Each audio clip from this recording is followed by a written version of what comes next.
goodness.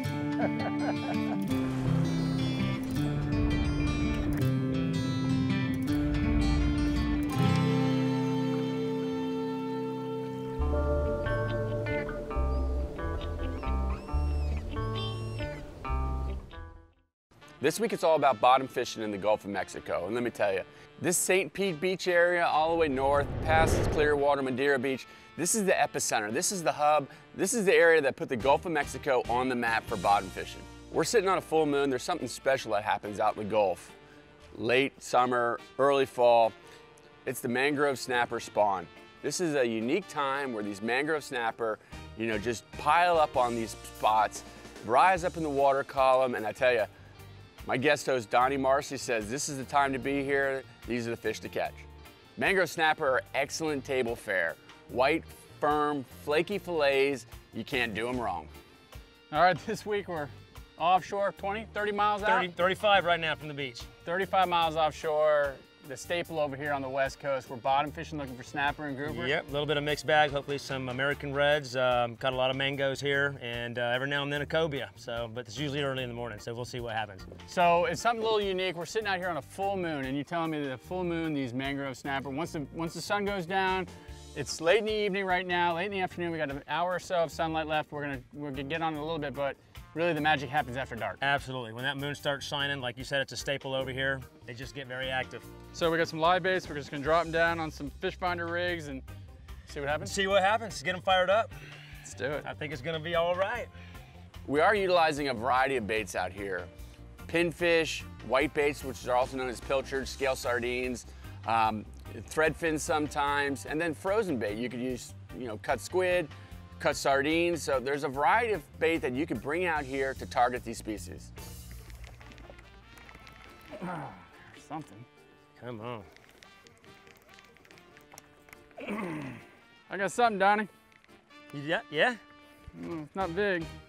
Well, we'll start with something. Like I said, we gotta get them fired up here. Oh.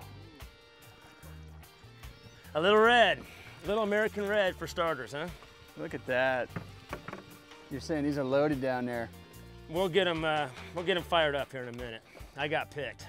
Look how pretty that fish is. Now we're gonna talk about some crazy regulations, recreational wise. One of the targets that people love to come out here and get, but unfortunately the seasons are so tight on them for recreational anglers. That's something that we really need to look at. The first spot we stopped at was Donnie's American Red Snapper spot. He said this is the spot to catch these fish. And this is something that's, there's a little controversy around it, to be honest. This is a highly prized bottom fish, excellent edibility. You don't find them a lot in state waters. It's more of a federal water catch, and the limits on them are very tight, very regulated. There's only a few handful of days that are open all season, but when the season does open, these are the fish that people go after.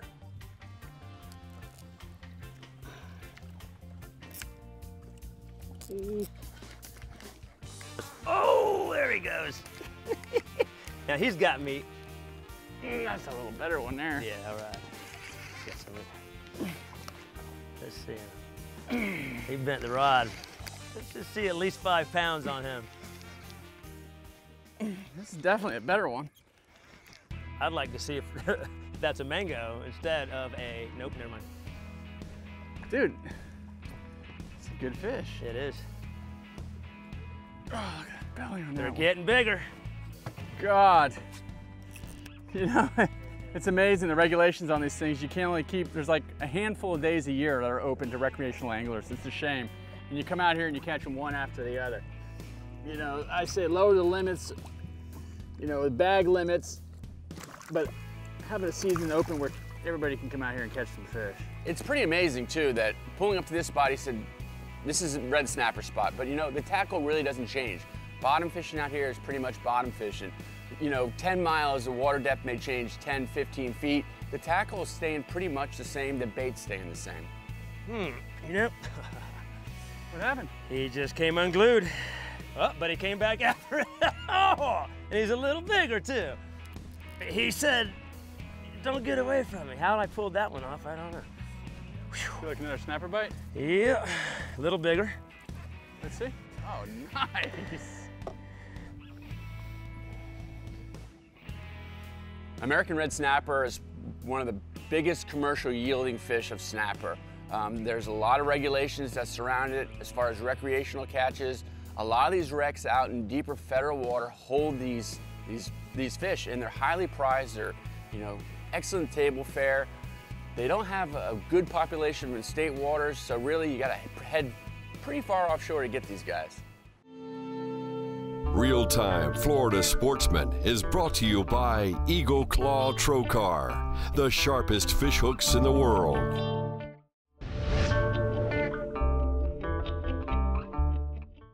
You know, there's a big difference between the east coast of Florida and the west coast. On the east coast of Florida, you have the continental shelf.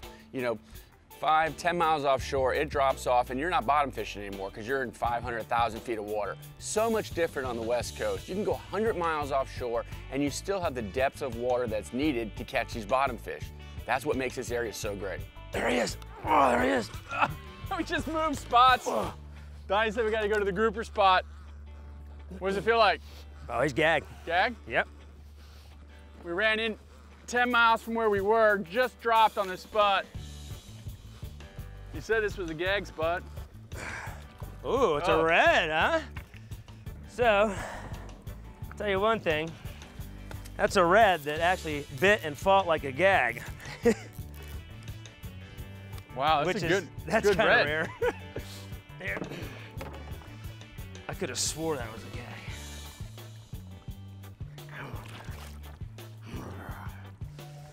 God, that is a good red. You said it was a gag spot. I don't know what happened. You got it a little wrong. The maggot raker invaded. He's welcome to, though. That's a good fish. Now, is season open on those? Yes. Yep, 20 inches. Wow. Gags have to be 24 now. They changed that recently. But he's definitely 20 inches. Throw that one in the Yeti. So we're live baiting on the bottom, but there's other ways that you can target these grouper, right, out here? Absolutely. You know, the 30 fathom plugs that can be trolled, typically in 45, 50 feet of water, are really effective. This is a little deep for that. But yeah, absolutely. I mean, the bigger plugs, they're just like bigger fish, and sometimes they get real aggressive. So you can slow troll. I mean, you can troll around the rock piles in a little bit shallower. You can probably drop jigs down with dead bait. And so many different ways. Jigs, absolutely. Jigs work. The big bucktails, you know, like a half, I don't know, I'd say probably an ounce. Probably the heavier ones, obviously. So sometimes actually trolling those plugs can find new spots. We used to do that. We used to troll until we caught the grouper, and we'd mark that, go back and drop dead bait on it, or live bait on it, and it would be really effective that way. But there are definitely other ways to get them, sure. Sun's going down, Donnie. Just the snapper turn on in the same area? I mean, what happens? I believe when I see the moon, really, they'll just start turning on, and it might take the moon to get a little higher. It might take an hour, but when they turn on, you'll know they turn on. It's kind of like when we were catching the American red. You just couldn't drop without getting hit. Yeah. So in the same spot you could be. Same spot. It's just timing. Timing. It's weird. Same bait. Yeah. Probably the smaller pinfish, not the big pinfish like we're fishing now. We're fishing the sunset, dusk for the grouper, obviously. But yeah, we'll switch off to the greenbacks, white bait, dead bait. I'll start chumming. We'll put out some glow stick lights, kind of bring them up, and hopefully we can get them going. There must be high pressure sitting out. Look at those wispy clouds like that. That is jeez. Fire in the sky at night. I think I may have just gotten the first mango. He snuck up on me. And it is. Wow. First mango. You weren't kidding, those are good size. That's what we're here for. Okay. We can load up a cooler with those. Now, how big do those have to be? Out here, 12 inches. That is definitely bigger than 12 inches. Oh, So yeah. you measure Yeah, that you don't one. have to measure him. So these are spawning now, is what you're saying? Yeah. From what I understand, during a full moon is when the mangrove snappers actually spawn, which makes them active. So year-round, though, you can catch these fish out here? Yes, and they move in and out. So Yeah, because we catch mangrove snapper inside in the river systems. That's right. All the way out here, So during the summer, the bridges are very popular for mango. So if you can get a slack tide, you get a bait down to the bottom, you don't even have to have a boat. You can go to the Skyway Bridge, north or south, and catch plenty of these. But out here, Out full here they moons, the nights in the summer. This would be a very nice snapper to catch on the bridges. Yeah, you're This right. is a nice snapper here, either way it is, but we're looking for a lot bigger since we're in 80 feet of water. Let's throw that one in the Yeti, what do you think? Oh yeah. I just brought that up. You think that was a snapper? I actually do, yeah. I mean, you just caught that one, and you were just, that bite is so much different than the grouper. Oh, absolutely. Snapper are very challenging. It's a tap, and it's gone. They actually can take the bait right off your hook with those 2 taps. If you don't get it, it is done. So as soon as you feel that tap, you actually gotta just bank on the fact that if you reel straight up, just reel as fast as you can. Okay, because I felt those taps. So when I feel those taps is when I want to reel. And do not stop reeling, because they swim straight up with your hook for the first 20 feet. Gotcha. Real-Time Florida Sportsman is brought to you by Yeti Coolers, built for the wild.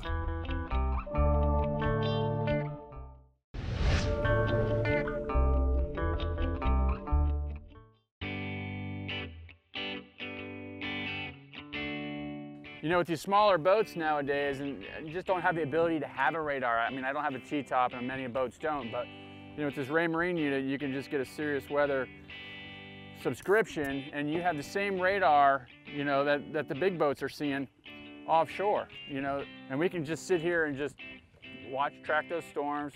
And I got an EPIRB, God forbid something bad were to happen, you know, it's... I actually brought one too. Oh, did you? In your Even bag? though I know you do this professionally, I always bring one with me. That's a good idea. Have a ditch bag. Have one bag with everything in it, ready to go. Handheld VHF, EPIRB, bottle of water. I mean, it is calm tonight. It's beautiful. It's like a lake out here, but we are 25 miles offshore. That's no joke. Right. I mean, 25 miles. Hard to realize and it's hard to find somebody 25 miles offshore when a drift starts and you're away from your boat. So absolutely. Something to be remembered. I mean, if you look east, those ships are outside the ship channel. That ship is 10 miles away, and he's 15 miles from the beach. So it's hard to really realize where you're at, especially on a calm night like this, you know? Yeah. So really what we've come out here for is a mangrove snapper, and it amazes me. We're fishing a couple hours before dark, and Donnie says, no, we're probably not going to catch him before dark. And I'm thinking the same exact place, using the same exact bait, but talking to him, it's a timing thing. When the sun goes down, the moon comes up, apparently that's when these mangrove snapper come out to feed. Sunsets out on the water, it's just something unique about it. I don't know, the coloring is different, what it is, just the atmosphere of being out there on the water, but I tell you how beautiful it is to see the sun set and the moon come up. We got a pretty good cell inside of us, inside Tampa Bay, but there's a 20-mile line right there, pretty much where we're sitting. There's some scattered stuff way offshore. We picked a good night. I mean, not a lot of stuff going on around the state. That's where we're seeing all that lightning on that one right there, but that's plenty inside of us. Plenty far away to be safe. Oh, that's him. There we go. That's a snapper. Look at that. Oh, that's totally a snapper. Bring him. Moon's getting ready to pop up over the cloud behind me. Oh. Woohoo! That's what we came out here for. Look at the belly on that thing. Big old fat belly. Oh, nice. That's He's not been like eating. That's not like the ones you catch in the shore. Good job. God, that's some good eat right there. Yes, it is. Look how fat that thing is. That's it, man. The moon's just getting ready to pop up. This is what we came for. These mangroves right here. Yeah, this is the spot. We're marking them. And it's just turned on, like you said, like a switch. All of a sudden, just bump every bait. And now, is this the average size that you're getting out here? I'd say that's an average size. It'd be nice. We get 8-pounders, 7, 8 pounds. The biggest one I've caught was actually here. It was like 9 pounds, 9.5 pounds. And what's the limit on? You can keep 10 of these in federal waters. They have to be 12 inches. These are 10 within the aggregate snapper bag limit. So. Look at that. Look at the belly on that thing. So let me tell you what, you keep 10 of those, you're going to be eating good. And we're going to throw this one in the Yeti. Making friends with neighbors. Give it away. Grocery shopping. You can really come out here either with a conventional rod, and you can even use spinning rod if you're comfortable. It doesn't require a lot of lead to get down in these spots. There's not a lot of current in the Gulf, which is different than the Atlantic. So you can sit out here with 3 ounces of lead, you know, a short piece of fluorocarbon leader and a circle hook, and just drop down to the bottom. It doesn't take a lot. It's a very simple setup, a very simple fish finder rig that you can make up in minutes and be targeting this variety of species. This might be a 4-pounder, 3 or 4-pounder. Oh man, he ain't liking this. Oh my God. Dude, that thing looks like a like a mutton. All right, now that's the size we're looking for out here. Oh my God. That's what I'm looking for. And that was on dead bait. You switched it up to dead bait. The first head of a sardine I put on. That is a nice sized mangrove right there. That's a respectable fish. Yeah. I mean, the fillets that you're gonna get off of that thing. Nice. Look at that. How many pounds do you think that is? I think he's 3. What do you think? 2 or And 3? you get him 3? 9 pounds. Oh, 9-pounder. Look, as big as grouper. Oh. Kind of freaked me out. Will they eat pinfish too, or is Oh it... yeah, absolutely. A smaller pinfish, I dare you. I dare you. I take that dare. What a unique looking fish. Big fanged looking teeth. You can tell how he grabs the bait, pulls it in, holds onto it, and kind of can swim away with it. He doesn't really ingest the whole bait. And these are fat spawning fish. You can tell that they're on the spawn. They're nice and fat, just chunky fish that have great fillets on them. So a glow stick like this, if you hang a few of these off the back of the boat, the stern of the boat, like with some fishing line or something, and a chum bag, it also lights up the back so you can see them when they come up to the surface. They'll come right up to the chum. Oh wow, that'd be cool. Fish kind of think it's the moon. Yeah, this ain't easy. I mean, you think it would be. It's only in 70 feet of water. The bite is so subtle. I mean, they not subtle. They come up and tap it. They don't really grab it and swim away with it. Right. You got to kind of time it right, where they grab it. You want your weight sitting on pretty much on the bottom, so you're feeling for them to pick it up. Very subtle.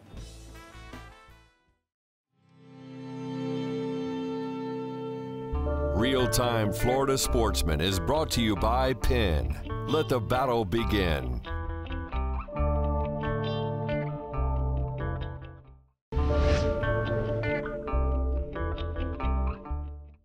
The general consensus is, 90 minutes after moonrise and right before moonset on these full moons is the time to be out here. And really, again, anywhere from a mile offshore to 100 miles offshore, anywhere that has structure is going to be holding these mangrove snapper.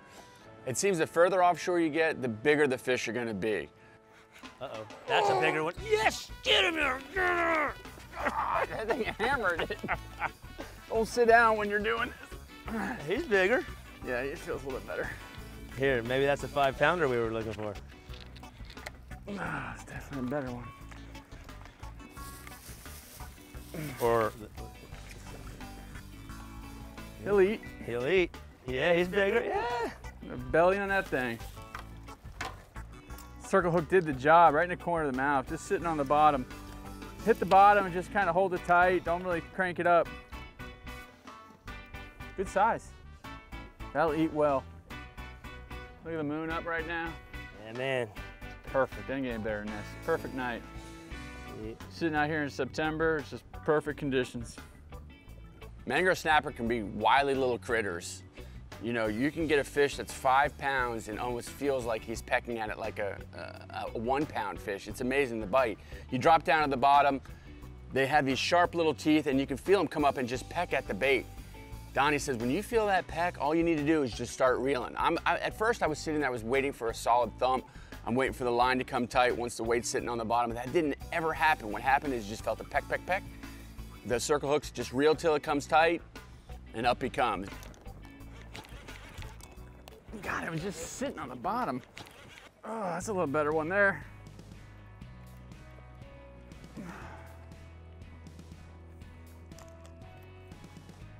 What do I got? What do I got? Oh, they do bite at night. Whoa. To answer that question, Yep, sure does. the grouper do feed at night. I was asking Donnie earlier, does he catch grouper at night? He said, sometimes. Well, there's your sometimes. Grouper are the quintessential bottom fish. It's the one thing that everybody wants to target, everybody wants to catch, everybody wants to eat them. Really like the structure, albeit artificial, natural structure, but they like that structure. So when you get out into this right depth of water, anywhere, sometimes of the year, these things are as close as 10, 15, 20 feet of water. This time of the year, though, Donnie says they're going to be out in 50, 60, 70 feet of water is where we're going to be looking for them. Heavy structure areas, you better bring some tackle to stop these fish. Oh yeah, bigger? Oh yeah, he's heavy. I knocked a chicken wing right out of my hand. Did you put a piece of chicken down there? No, but I had a chicken wing in my hand and I was sitting on my butt. Ugh. Ugh. That's a little better one there. It always happens when you pick the food up. Absolutely. I was hungry. Or put suntan lotion on. whatever it is. In this case, moon tan lotion. You're not paying attention. Let me see him. He's pretty good, I think. Oh, Yeah. Rah. what do you say, man? We've done really well. Look at this. Look at these things. They're all fat. That's a decent fish. Absolutely. Great size. Live bait or dead on that one? Live bait on that one. Live bait. Again, fat belly, huge fish. Great fillets off that thing. Really, I mean, you don't get better than that. Come out here after the sun goes down, you're not killing yourself with the heat. Amen. Having a great time catching fish like this, put a little food on the table. Absolutely. What do you say, the breeze is starting to kick up? Yeah, probably time to go, man. That breeze did just kick up, so it's been a great night. It's been awesome. Lots of fun. Donnie Marshy, what a great guy. I mean, truly a salted soul. This guy lives for the water, surfs, fishes, grew up doing this, and I can tell, you know, this guy truly has a passion, loves what he's doing. And you can almost see it. The guy works to fish, and when the weekends come or when the waves are good, the dude is out there doing what he loves. If you're wanting to go bottom fishing on the Gulf Coast, St. Pete Beach is the place to be. We had great accommodations staying at the Alden Suites on St. Pete Beach. There's also plenty of marinas and boat ramps to keep your boat at and do just what we did. I'm known as the Porgy Slayer on the West Coast, though, just so you know. The Porgy Slayer. Tricky little devils. I like the dumb fish, personally. The cameraman's getting an extreme close-up. Are you focused?